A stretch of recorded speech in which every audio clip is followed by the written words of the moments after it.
Bonjour à toutes et à tous, c'est Thomas Lehété pour Microcortex, le podcast de témoignage du média Cortex.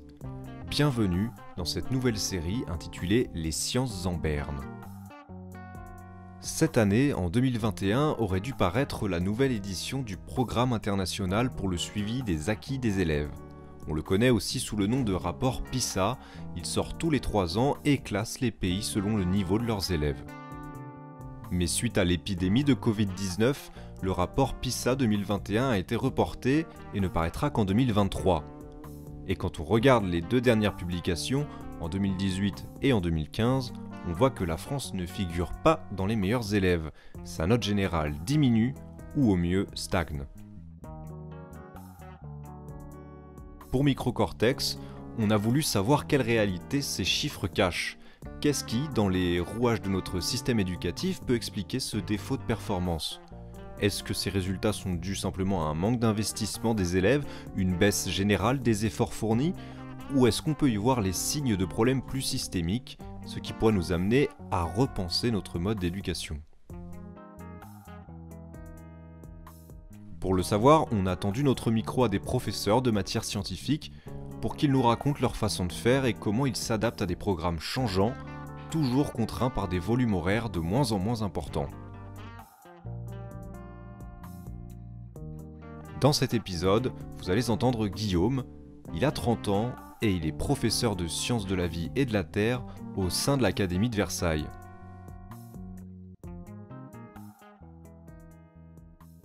En ce qui concerne mon cursus, donc j'ai commencé par faire une licence de biologie et d'écologie marine à l'Université de La Rochelle. Je me suis tourné un petit peu par hasard vers le master MEF, donc c'est métier de l'enseignement, de l'éducation et de la formation, parce que j'ai toujours apprécié ma matière, les sciences de la vie, les sciences de la terre, et j'ai toujours apprécié de partager ces connaissances, partager ces informations, faire découvrir ce monde qui nous entoure. Et je me suis dit, pourquoi pas tenter ?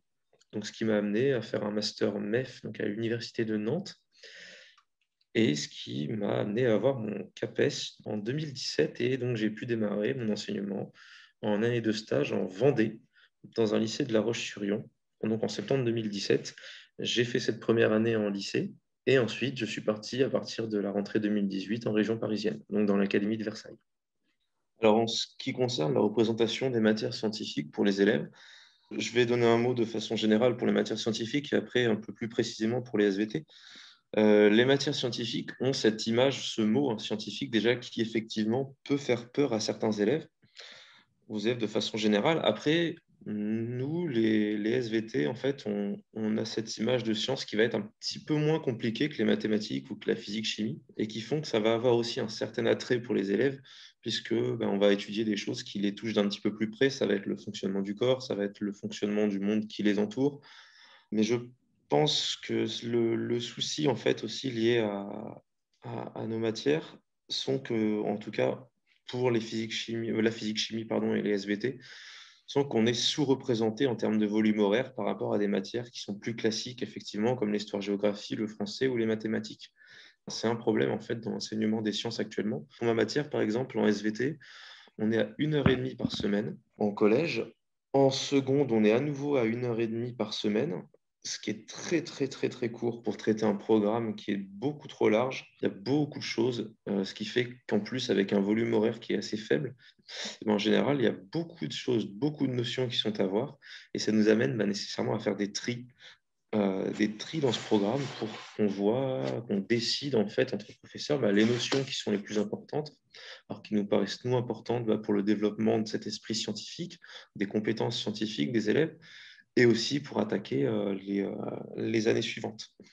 Pour exemple, là on est en train, avec ma nouvelle équipe, parce que je rejoins un nouveau lycée à partir de la rentrée de septembre, en train de regarder, de travailler sur comment on va aborder le programme de seconde.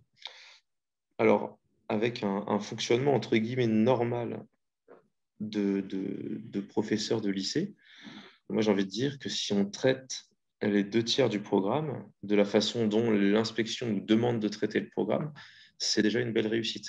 Sachant qu'en dehors de ça, on a reçu par exemple une proposition de répartition des cours sur l'année pour traiter tout le programme de seconde, qui nous a été proposé et qui est complètement irréalisable. On n'a pas le temps de s'arrêter de façon constructive sur beaucoup trop de notions. Ou alors soit certaines ne sont pas traitées parce que de toute façon on n'a pas le temps avec ce volume horaire qui est trop faible, ou alors elles sont traitées de façon beaucoup trop superficielle et qui donc ça ne donne pas lieu à des constructions, des connaissances, de la méthode scientifique intéressante et valorisable par la suite pour les élèves. Ce programme, de façon générale, alors pas pour toutes les parties du programme bien sûr, mais les programmes sont faits et proposés par des commissions, des gens en fait qui n'ont pas de contact avec des élèves, qui n'ont pas de contact avec des élèves de l'époque actuelle, et donc qui font des propositions d'items, de choses qu'on doit enseigner, qui sont en fait complètement déconnectées de ce qu'est un élève aujourd'hui et complètement déconnectées de l'intérêt que va porter un élève à notre matière et de comment on va pouvoir susciter sa curiosité, comment on va pouvoir l'amener à se poser des questions, réfléchir sur des vraies questions scientifiques intéressantes. Et ça, c'est vraiment quelque chose qui est flagrant dans le programme de cette nouvelle matière qui est arrivée avec la réforme du lycée, qui est l'enseignement scientifique. C'est une matière qui est proposée, en fait, enfin, qui est obligatoire, pardon, aux élèves de première et de terminale, dont la répartition entre les professeurs de sciences ensuite est à la liberté de chaque établissement. Et donc, dans cet enseignement scientifique, on retrouve des éléments qui sont traités, en fait, que nous, professeurs, on voit au niveau universitaire, en fait, des choses qu'on voit en licence 3, des choses que certains professeurs n'ont même jamais vues et qu'on nous demande d'enseigner. Et en fait, dans cette matière, enseignement scientifique, normalement, la philosophie de la matière, c'est de susciter la curiosité scientifique des élèves et même des élèves qui n'ont pas, a priori, d'attrait scientifique. On nous demande de le faire avec des points de programme, en fait, qui n'ont, pour certains, aucun intérêt. Clairement, aucun intérêt pour les élèves, voire même pour des professeurs. Ces chapitres dont les notions sont normalement des choses que nous, on voit en fac, on n'a pas d'explication sur leur présence dans les programmes. Il faudrait regarder en fait la liste des personnes qui sont concepteurs des programmes, mais très souvent on a des inspecteurs qui sont appelés assez haut placés, peut-être inspecteurs généraux. Il devrait y avoir, je pense, aussi des universitaires. Ce sont des gens qui ont leur préférence scientifique, peut-être des sujets sur lesquels ils ont poussé au doctorat ou des sujets de recherche si ça se trouve, donc des choses beaucoup plus poussées qui les intéressent eux, mais qui en fait ne font pas sens pour les élèves. Avant la réforme du lycée, en fait, ces programmes, ils nous ont été proposés sur une première mouture. On avait accès à ces programmes. Nous, les professeurs de France, on nous avait demandé en fait de faire des retours. Pour ma part, je fais partie d'un groupe sur Facebook qui s'appelle SVT Partage Conseil Questions. C'est un groupe qui réunit plus de 10 000 professeurs de SVT en France. Et donc, il y a eu beaucoup d'échanges à ce sujet-là, des choses très enrichissantes et plein de professeurs, plein de collègues ont proposé des choses très intéressantes pour adapter ces programmes qui, nous, ne nous paraissaient pas adaptés, nous qui sommes les acteurs de terrain, donc qui appliquons ces programmes. Ces propositions sont normalement remontées donc au ministère pour qu'ils en tiennent compte et ensuite nous proposent une deuxième mouture. Quand on a reçu cette deuxième mouture des programmes, eh bien, ils n'avaient pas changé d'une virgule. Rien, absolument rien n'avait été changé. Donc, en fait, l'avis des professeurs n'avait absolument pas été pris en compte. Ce qu'il faut aussi savoir sur ces programmes, c'est qu'une fois qu'ils sont élaborés, ils sont proposés à ce qu'on appelle le Conseil supérieur des programmes, où il y a des personnes dont le travail va être de réviser ces programmes, de les vérifier, mais leur avis n'est que consultatif. Et ces programmes de lycée, ils ont été rejetés en bloc par le Conseil supérieur des programmes, mais comme leur avis n'est que consultatif, eh bien, il n'a pas du tout été écouté, ni celui des professeurs, et donc ils nous sont arrivés tels quels à la nouvelle réforme du lycée. Pour donner quelques exemples de sujets qui sont compliqués, qui donnent peu de sens aux élèves, en seconde, en début d'année, on nous demande d'expliquer ce qu'on appelle l'expression différentielle des gènes en fonction des cellules chez un être vivant, tout simplement pour dire que chaque cellule a la totalité de l'information génétique d'un être vivant, mais qu'une cellule de rétine, par exemple, ne va pas exprimer la même partie d'information génétique qu'une cellule de peau. Sauf que les élèves ne savent pas ce que c'est que cette information, cette expression génétique. C'est des choses qu'on voit en première spécialité. Et donc que tous les élèves ne feront pas. Donc déjà, il y a des discordances en fait entre ce qu'on voit entre les niveaux. Ensuite, par exemple, en premier enseignement scientifique, ce qu'on peut voir qui va être complètement hors sol, on va voir la structure d'une membrane plasmique, donc de la partie d'une cellule. Ce sont des choses que nous, on voit en licence, qui ne font aucun sens pour des élèves. En fait, là, on va leur demander tout simplement d'apprendre quelque chose purement, bêtement et simplement. Et ça n'aura pas d'intérêt pour eux. Ce n'est pas quelque chose qu'on va pouvoir nécessairement observer, manipuler. Autre exemple, on voit la structure cristalline. Alors, il y a une partie qui est assez intéressante. On voit les cristaux dans les roches, on apprend qu'est-ce que ça peut nous apporter, ces cristaux, comme connaissance sur leur formation. On apprend qu'en fait, une roche, c'est un document scientifique qui va se lire, qui va s'analyser, et que donc ces cristaux nous donnent des informations sur sa vie, sur son passé. Dans ce sens-là, c'est assez intéressant. Mais là, on s'intéresse ensuite à la structure de leur maille cristalline, c'est-à-dire comment s'organisent les atomes au sein d'un cristal pour lui donner sa forme, etc. C'est que de la formule mathématique. Et ça, les élèves, en fait, ils n'y voient aucun sens puisque c'est complètement déconnecté de leur intérêt à eux. Les professeurs qui font ça s'arrachent les cheveux, puisque c'est des chapitres qui, vraiment, chez les élèves, ne créent aucune motivation.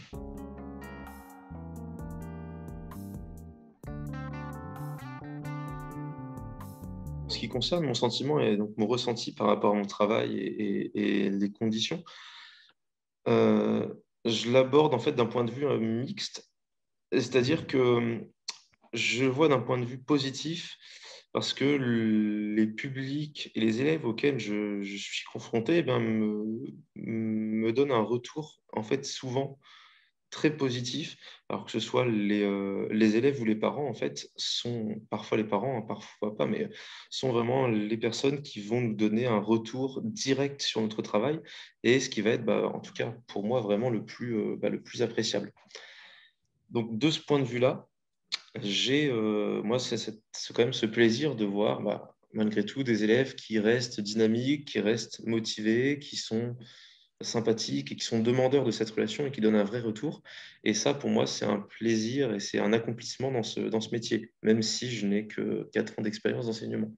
En retour, par contre, effectivement, j'ai cette lassitude et quelque part cette déception de me dire qu'en fait, j'ai vu que, ne serait-ce qu'en 4 ans d'expérience, notre statut de professeur dans la population générale, pas chez tout le monde, bien sûr, mais est quand même souvent dénigré.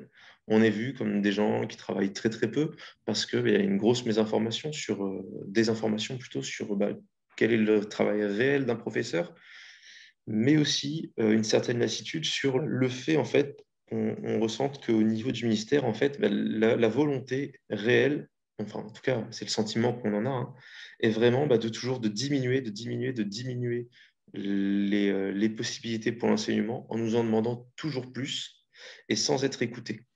Et ça, c'est vraiment un sentiment qui est très, très frustrant, puisqu'en tant que professeur, on a cette envie de bien faire, on a cette envie de transmettre ses connaissances, de développer les compétences de nos élèves, de développer aussi leur personnalité, d'en faire des personnes sociales, des acteurs, des futurs individus républicains, de leur transmettre des valeurs, de leur transmettre, alors là je vais parler pour la SVT, la conscience des enjeux actuels et futurs de nos sociétés. Et en ce sens-là, voilà, on a cette lassitude du sentiment qu'en fait, on nous donne ces missions, mais on ne nous donne pas les moyens de les faire. Et en plus, on a vraiment ce sentiment qu'on n'est pas du tout soutenu au niveau ministériel. Quand on voit les résultats PISA qui montrent que la France est toujours à la traîne, on n'est pas surpris, puisque on voit que les enseignements scientifiques, excepté pardon, les mathématiques, qui en France c'est pas du tout pour critiquer la matière, mais sont mis sur un certain piédestal, vont être vraiment vus comme la matière qui va permettre de classer les bons élèves des moins bons élèves. Alors ça se voit notamment beaucoup dans la nouvelle réforme du lycée, ça a des effets très pervers là-dessus. Mais donc nous, en tant que professeurs, ça nous attriste, mais ça ne nous surprend pas. Les matières scientifiques sont quand même sous-représentées, pourtant avec une importance colossale, hein, avec les enjeux actuels, hein. On l'a vu par exemple avec cette épidémie. Comprendre ce que c'est qu'une épidémie, comprendre comment fonctionne un vaccin, comprendre pourquoi la vaccination c'est primordial. Donc on est un petit peu dépité de voir ça et on peut aussi avoir ce sentiment que la France est de plus en plus bas dans ses études et du coup en lien aussi avec la qualité de son enseignement, tout simplement grâce à ce point de vue qu'on a de moins en moins d'heures pour le faire, des conditions qui sont de moins en moins propices pour travailler de façon efficace, travailler de façon sereine. Et aussi, ce qui nous surprend pas trop non plus sur l'effet de cette baisse des résultats français, c'est aussi, en tout cas pour ma part, mais aussi pour le ressenti de pas mal de nombreux collègues, en fait, une certaine baisse des exigences. on ressent une baisse des exigences qu'on peut avoir envers certains élèves. On va nous demander en général de remonter beaucoup de notes. Certains élèves dont on sait n'ont pas le niveau, par exemple, pour passer de la troisième à la seconde générale, vont quand même passer parce qu'on va avoir tendance à diminuer nos exigences, à remonter nos notes, et donc à fausser l'élève, en fait, et l'envoyer dans un parcours dans lequel il ne va pas s'épanouir, mais ce n'est pas nous qui avons la décision finale là-dessus. Ce qui fait que ces élèves, ensuite, vont rentrer dans ces évaluations nationales, ce genre de choses, pour lesquelles ils n'auront pas les compétences. Et ce qui fait qu'en plus, lié au manque d'heures, etc., eh bien, ça va entraîner un niveau général qui va baisser. Je sais qu'en collège, par exemple, les chefs d'établissement ont des consignes pour les résultats au brevet. Et donc, il ne faut pas être en dessous de l'année précédente, par exemple. Et donc, ça va passer par des résultats qui vont être gonflés, qu'on peut nous demander, nous, professeurs, de gonfler au cours de l'année, mais qui sont regonflés derrière dans les harmonisations de résultats, etc. Et ce qui est arrivé, j'ai déjà vu des témoignages de professeurs qui, par exemple, refusent dans les commissions d'harmonisation, ce genre de choses, à la fin, suite de correction, de remonter leurs notes. Eh bien, leurs notes sont remontées malgré eux, ce qui pourtant est une usurpation de l'identité, ce qui normalement est interdit. Et donc, on a des remontées de résultats derrière qui sont refaites par qui exactement, là, je ne pourrais pas le dire, mais ça va être ces commissions, quoi. Du coup, on a un niveau réel qui est complètement faussé. Et donc, des élèves qui arrivent dans des niveaux auxquels, normalement, ils n'auraient pas dû arriver. On aurait dû aussi diriger, on va dire, vers des parcours qui leur seraient plus adaptés. On perd la valeur de ce diplôme, en fait. Ça se voit aussi beaucoup là, avec le bac de l'année dernière, 98% de réussite au bac. 98% de réussite. Quand on compare ça, nous, aux élèves qu'on a, et à certains qui, c'est pas pour dénigrer ces élèves-là, mais qui obtiennent ce bac, on sait que non, ça va être très, très compliqué pour eux par la suite s'ils veulent essayer d'aller en études supérieures. Donc là, on a une vraie perte de sens par rapport effectivement à ces examens. Et aussi, les professeurs se sentent un petit peu désabusés dans l'idée qu'on les prépare à quelque chose d'exigeant. Et au final, ces exigences qu'on peut avoir entre professeurs, elles vont être complètement... peuvent être bafouées, quoi, puisqu'on voit qu'après, l'examen final auquel ils sont soumis ne correspond pas au niveau d'exigence que nous, on a attendu d'eux au cours de l'année. Merci d'avoir écouté ce témoignage. C'était Microcortex. Si ce que vous avez entendu vous a plu, n'hésitez pas à mettre une petite appréciation sur votre application de podcast préférée. Si le sujet vous intéresse, sachez que vous pouvez notamment retrouver le dernier rapport PISA sur Internet, celui qui date de 2018, avec une simple recherche sur Google. Moi, je vous donne rendez-vous très vite pour un nouvel épisode de cette série, Les sciences en berne. D'ici là, prenez soin de vous et prenez soin des autres.